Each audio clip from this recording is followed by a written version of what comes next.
The Center for Educational Media and the College of Education at Middle Tennessee State University are proud to offer professional development to K-12 educators in Tennessee through our online video library.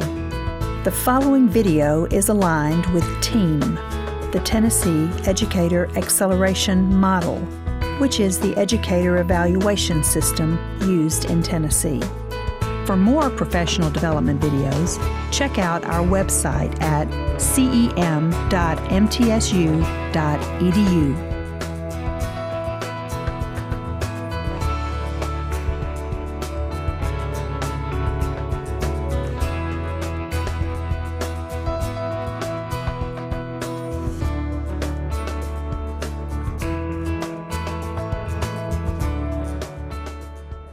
Okay, welcome back.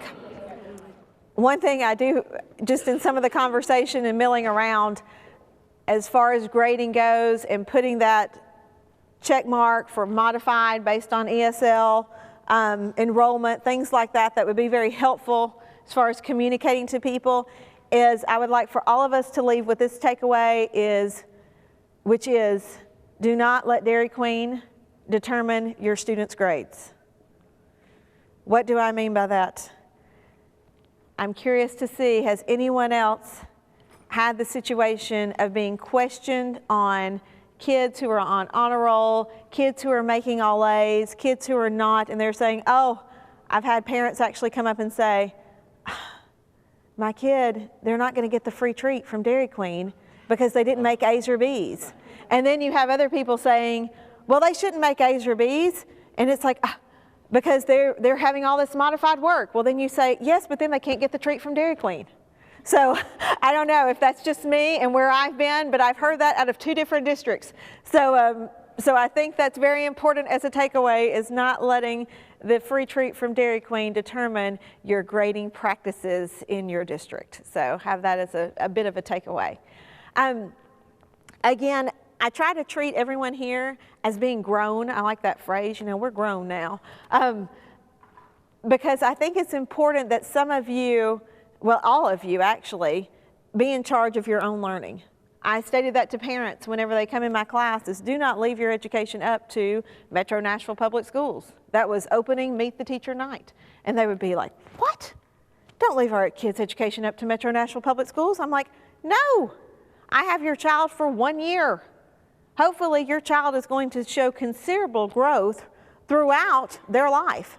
And so I say that even as professionals and even within this group, take charge of some of this yourself. And so that being said, that's where we're going to move next. Next, we're going to move toward more of an online group or paired project, however you wish to work. That's fine. You can work even individually if you'll get more of it out of it. So you have some choice, some student choice. That's always a good thing. Because what I want you to have some time to do, and again, we're all very busy, so sometimes if you don't use times like this, it gets away from you and it never makes it to the top of the priority list. But I think by the end, you will find it somewhat fascinating to really see where we are even as a state when you see what is out there just in the United States. So it gives you a much broader picture of where we are. So I'd like to challenge you to do a little bit of what I did in getting ready for this presentation, and that is simply a Google search. So if you would take a little bit of time to just Google grading ESLs, grading newcomers, because here's what I don't want to do. I don't want to read documents to grown adults.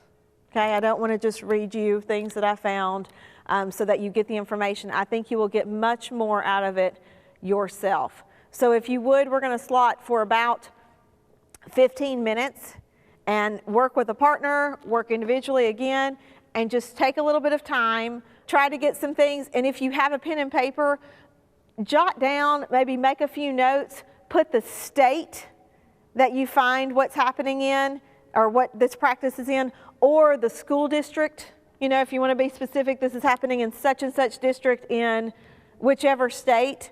And just kind of make some notes on what you can find out there on their grading ESL practices.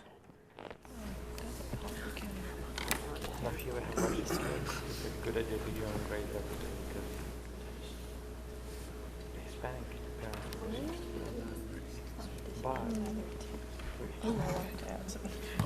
Says What school's that? Scotch Plains, Illinois. Vanwood Schools. It doesn't tell me where it's district home. Let's go see where it's at. Okay, so we're going to come back, and our initial question was, what is out there? What's out there in other states? What's out there in other districts? Or even perhaps what's out there in individual schools? So we have some findings. Anybody really excited about one you found? Okay.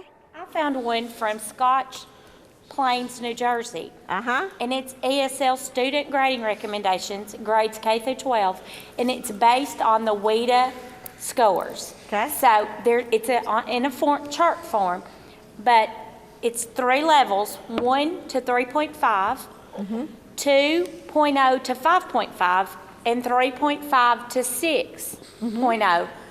Depending on your WIDA score and where you fall is where the expectations are for. Does it look like this? Yes. Okay. Hold that thought for just a minute. Ashley, will you go ahead and send my PowerPoint out to everybody? I will. Okay, so I'm just going to forward this PowerPoint and go ahead and scroll down until you get to New Jersey and click on, I think it's the first link. It's the second one. Oh, the second one, sorry. So this is very interesting. Has anyone ever been given a chart like this? Or does anyone know that your district is distributing something like this?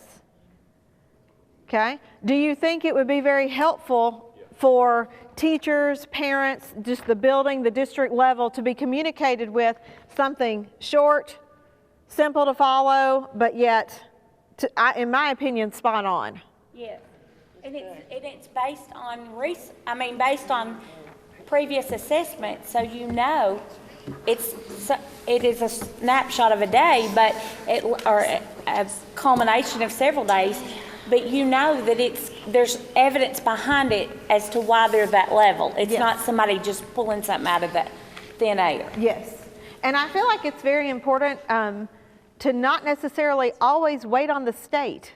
You know, I think it's important that you empower yourself even to take things, make them your own, and present them to your superintendent, you know, to get backing. And I think it's important to find things like this and look at the good side of it, and then add to if you need to, or, you know, see what you can steal, for lack of better terms.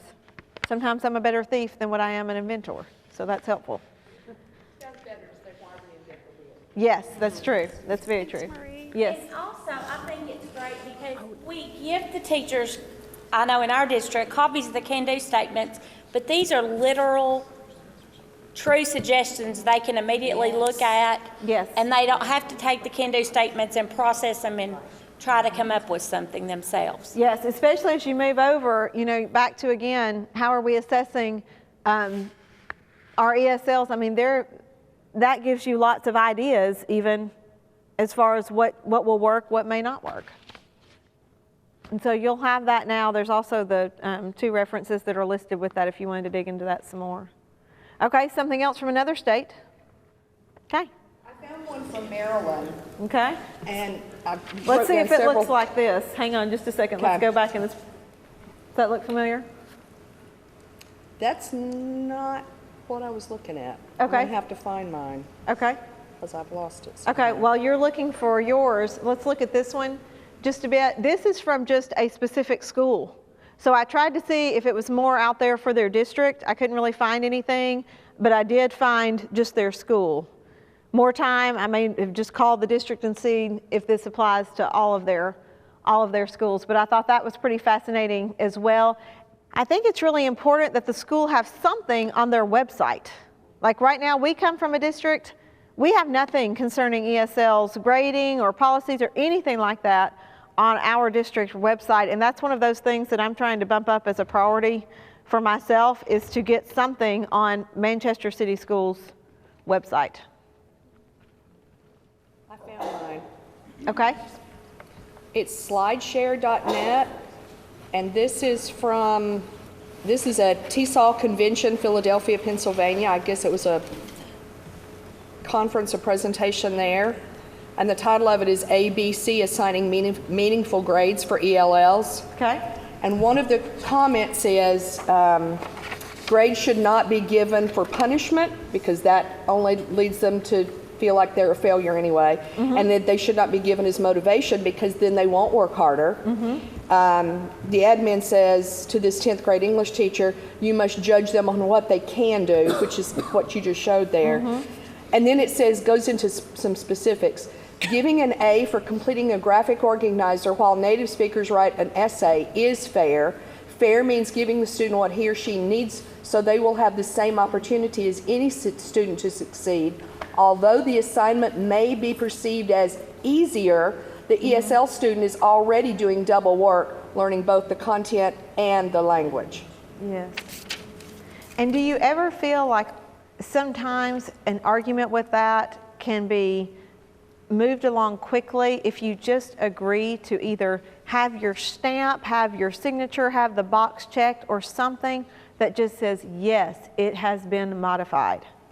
Why not? You know, I think in a lot of ways that has been the hesitation with so many people moving toward this, is they're like, it's not fair, you know, or they just want it communicated to the masses. And it's like, okay, we can, you know, take out our turquoise pen, and every time it's modified, we're just writing modified. Or in my experience, I've written teacher assisted on a lot of things, or I've even checked the modifications that were made. The teacher read it aloud, you know, the assignment was cut.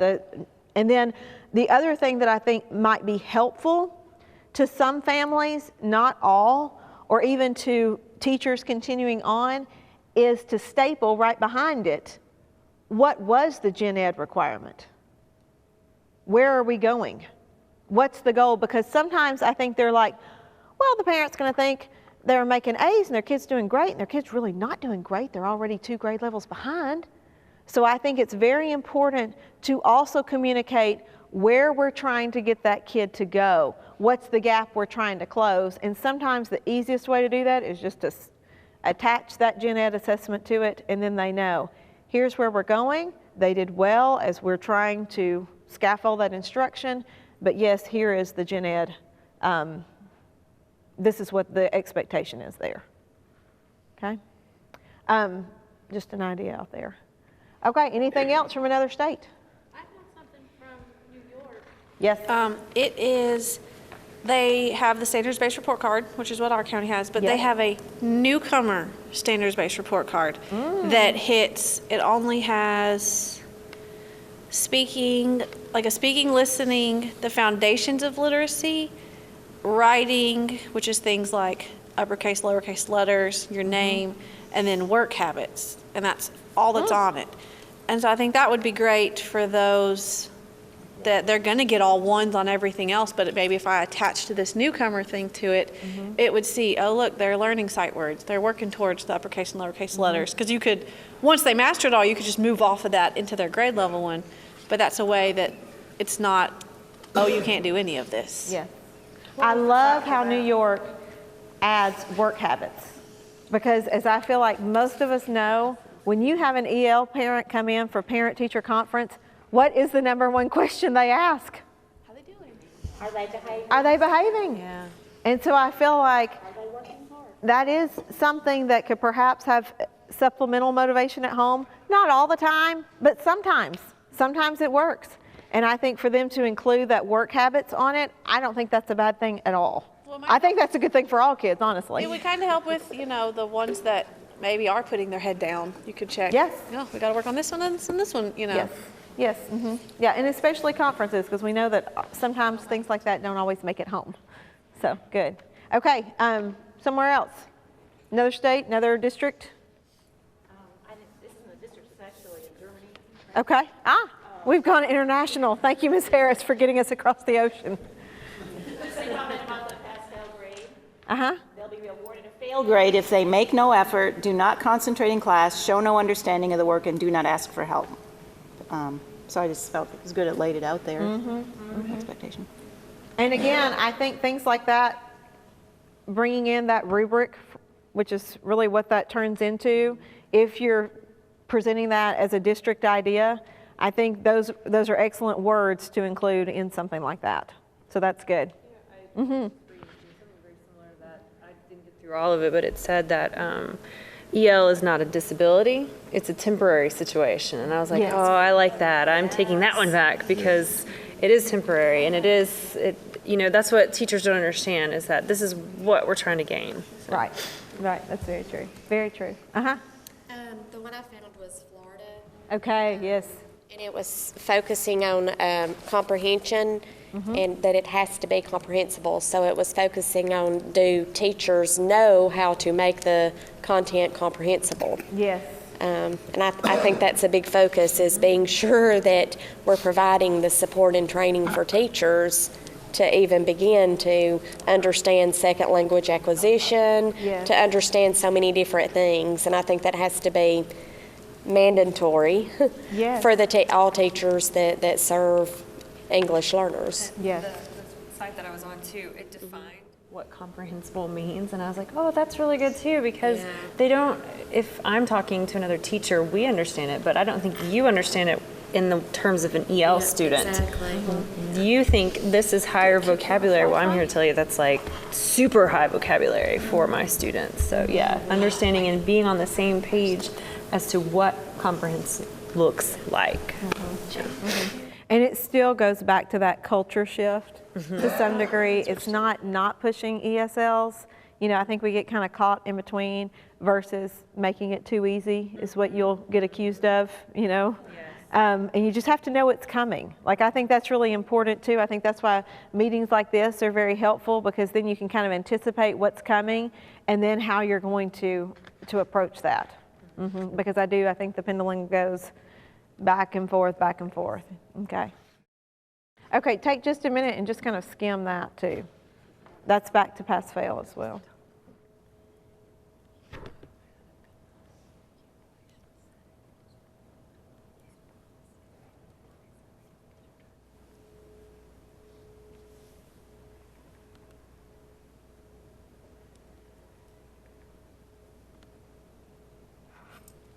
How many of you have heard the term sympathetic assessment? Anyone? Good, I wasn't alone. That makes me feel much better. I go back and forth on the use of that term. I think it's something that would be good terminology to some degree when you're talking to district leaders. I think there's something even about the word sympathy that makes them think about a kid, especially a newcomer coming over. I think it also gives a category to teachers as to how grading can work to some degree for ESLs. So that was one reason that I wanted to pull this up, is that I think it's a good concept for ESL teachers to perhaps at least contemplate. Can you see pros and can you see cons in using this term? What's your opinion? Thoughts, especially from some of you who've been at this for a while. Yes, go for it. I definitely see the pros, but I can see the cons from the standpoint of it goes from sympathetic to, I don't want to take the time to do this, so that's what I'm going to write it off as. That's a good point. That would definitely be a negative on that. Yes. That's good. Any other pro to the use of that term? I think the oral explanation is very important, because many times the student can give you the oral explanation even if they can't figure out the words to write it down correctly. I think too, it's just a good category as far as if you're having a quick conversation with someone, well, it was a sympathetic assessment for him. I don't think that's a bad thing either. Modified assessment, sympathetic assessment, I think if that term starts becoming more of a daily use, then I feel like a classroom teacher would have a way to categorize what has happened, where that grade has come from. I know we throw out modification, accommodation. So many times I think those two terms are associated with what? SPED. So personally, I would love for ESL to have some different terminology, because it's like you were saying earlier, as far as it not being a long-term, it's not a disability, it's not something that's set in, it's just at this time, he's taking sympathetic assessments. And these are students, 'cause I hate doing that though. When it is temporary, and they Yes. are going to show growth. Yes. And I mean, that's most of the time how I get most of my buy-ins from my teachers to take on EL students is you will see so much more growth than you will out of any other population because Good. they are so quick to learn. Yes, yes, they are. It's temporary. And that's some more data that I would love to eventually try together is, again, you know, sometimes we only look at grade level, but, you know, that growth, you know, within schools or even within grade levels. See, I even think it gets really grade level specific on growth. And, you know, I think when you get all of that combined for your school, and sometimes I think the pull-out teachers have a hard time accessing overall district data, things like that. It's hard. But I think that's something that should become more of a priority. I love the idea of the different terminology to separate us from Yes. SPED. I'm trying to I make just up don't- words. I just don't know that I like that Yes. word because sympathetic makes me think I feel sorry for you, I have pity for you, Yes. rather than something to help you. And so Yes. I mean, I like the concept, but I don't necessarily know that I would want to use that phrase with some of my Yes. teachers. And it can, I mean, can't you just hear what can happen next is that one's had enough sympathy, we're moving on. You know, I can hear those things coming, but this was the only place that I could find a concept that was not linked to SPED. And I guess I would like to challenge some of you linguists out there maybe to, if you'd like to see yourself in Webster's eventually, to just start thinking about that is what could we develop along the lines of some different, yes, equity assessment, that would be good. Oh, functioning. Okay. The Collierville schools.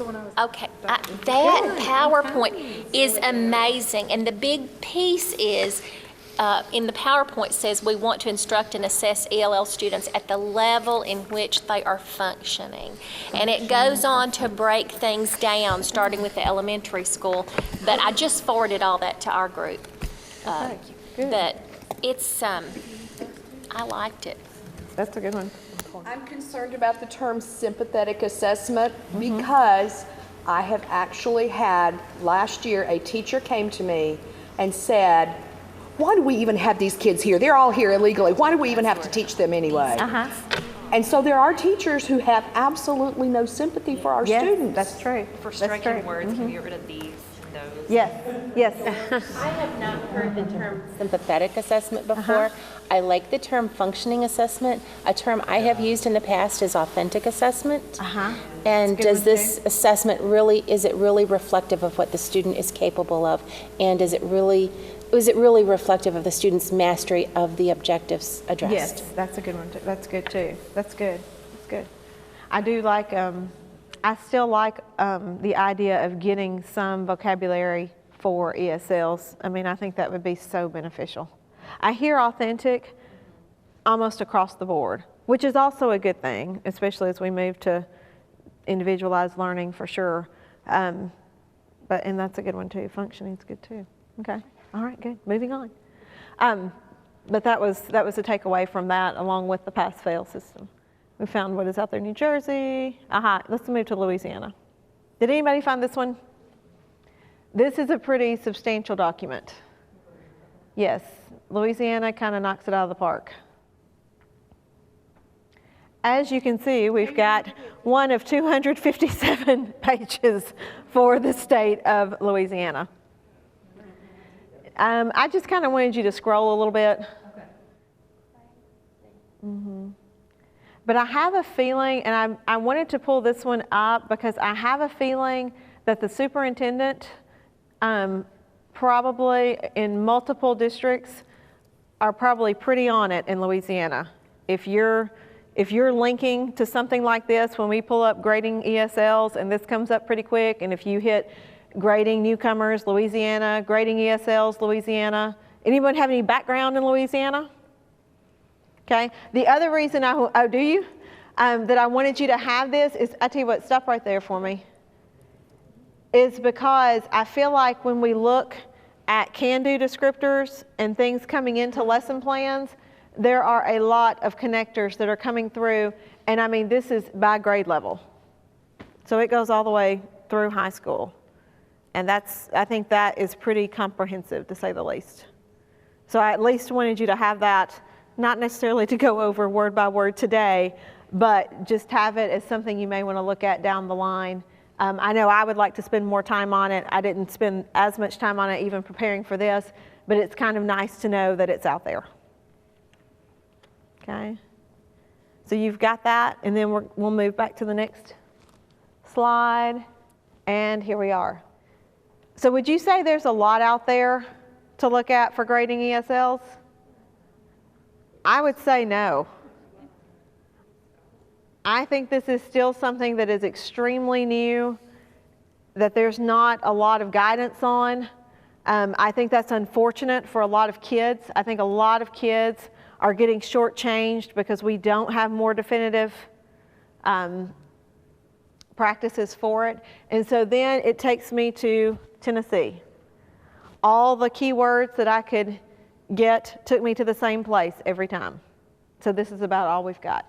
So I wanted you to take the next 10 minutes and just kind of look through, if you have not, on teaching literacy in Tennessee and what we've got on there with ESLs.